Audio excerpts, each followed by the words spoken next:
Hello everyone, welcome back to my channel. I know I haven't uploaded in a couple weeks, but that's because I was really busy and a lot of stuff came up and life happened, and I decided when I made this channel that I was not going to let it own me. I was going to own the channel. So yes, occasionally I will miss upload days. I apologize for that, but what you gonna do? Also, in case you didn't notice, I did get my hair cut. I actually got a cut today, and now I understand why people like Gabby Hanna can't stop touching her hair in videos, because it's so addicting to just run your fingers through it for some weird reason. But I'll try to keep the hair touching down to a minimum as well in this video. So as a challenge to myself, I want to try to review books in around 5-ish minutes, because I tend to review something but just go on forever, and I think people don't like that because I just go on for too long. So let me know in the comments below if you preferred me to, go to an in-depth review versus just a quick short 5-minute one. Obviously it's easier to film a 5-minute review, but sometimes I really do like diving into the story a lot more than what 5 minutes will allow me to do. So let me know which format you would prefer, and I'll try to cater to that as much as I can. So the first book in my 5-minute format videos is The Sun Is Also a Star, and of course I'll put the author's name here because I am not even going to try to pronounce anyone's name just to make things better for the audience as well as for the author. That way I'm not butchering anyone's name. So this story is really out of my comfort zone when it comes to reading. I don't read a whole lot of young adult romance novels, to say the least. I read mostly horror, I read mostly mystery, thriller, stuff like that. But I had decided in 2019 to read stuff that I normally don't, so this was kind of the first book that I was like, oh, let me try that out. And so I did, and I actually really enjoyed it. So this is a story about two kids, Natasha and Daniel, who are destined to become our star-crossed lovers in this story. Now, Natasha is part of a family that's here illegally, like here in America illegally, and they've just been busted. So they're all being sent back to, I think it was Jamaica, and so she's trying desperately to save her family and to remain in America. Daniel is a legal immigrant. His parents, I believe, are Korean. He's Korean. So they both have their own cultures that they're bringing along. And he's very romantic and poetic and just loves the universe and life. And she's very practical and scientific, and she doesn't care anything about poetry, which I think is a really cool, comparison of two different people and what's going on with them. So because Natasha and her family are being deported, they only have one day to really get to know each other, because through a certain, level of circumstances they end up meeting. So they only have one day to fall in love, and that's the entire premise of the book. They have this one day, and it has to be this one perfect day. Now, this entire story has, of course, the makings of just absolute fluff. I mean, it is fluff, and that's what I was expecting when I went into this story. However, I didn't expect the level of deep that I got, to put it in a weird way. I really did enjoy this story because it did tackle a lot of tough problems when it comes to immigration and when it comes to, being ethnically different in America.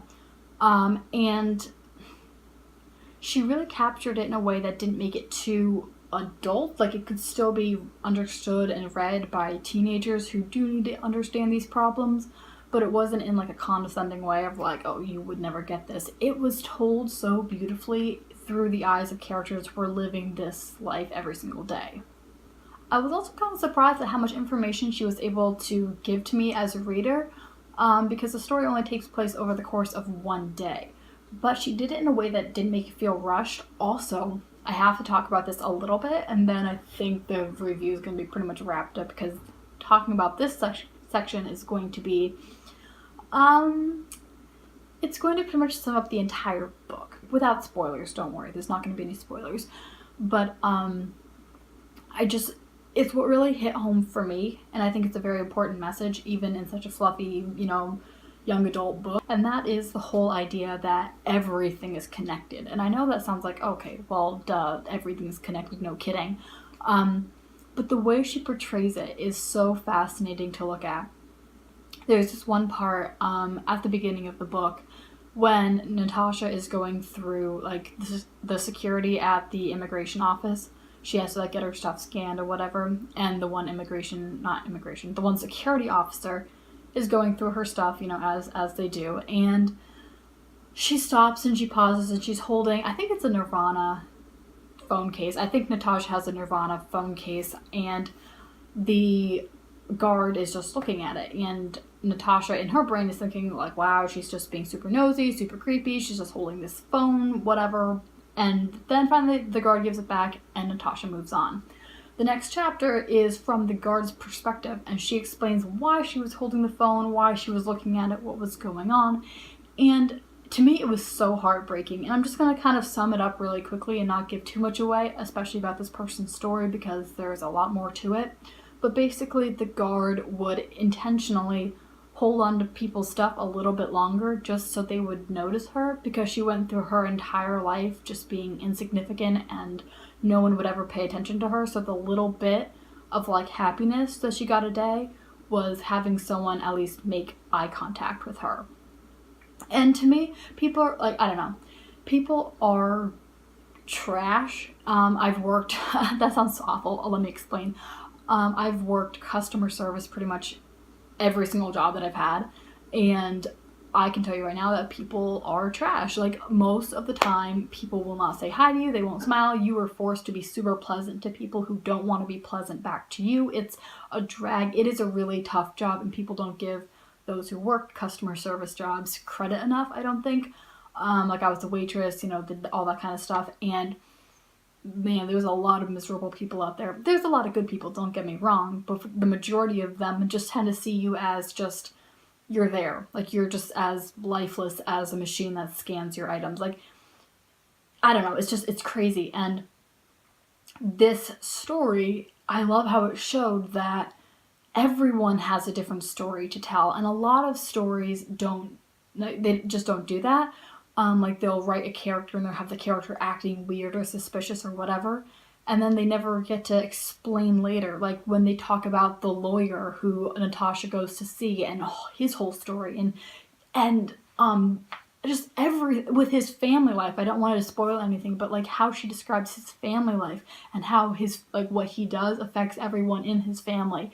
And it's fascinating. And I've never really seen a book do that where they just explained every single person's perspective, like everybody's perspective. And then there's sections on like the culture that Natasha comes from, and the culture that Daniel comes from. And it's just a fantastic book. So to sum up, if you like a quick, easy read and you might want to cry a little bit and laugh, I laughed so hard for this book. It was just such a magical experience, and that sounds so corny, especially coming from someone like me who's like, love doesn't even exist. Honestly, it's horrible, but I was talking to my mom about this, and I was like, Natasha is me. And I'm not like saying that I'm beautiful or whatever. No, that's not what I'm saying at all. I'm saying words that she said, like all those phrases and whatnot about science and how love doesn't exist and all this stuff, all these really like cynical things that she says, I'm like, those are word for word things that I have said my entire life. And I was, maybe that's why it resonated so much, because I related so well to this character.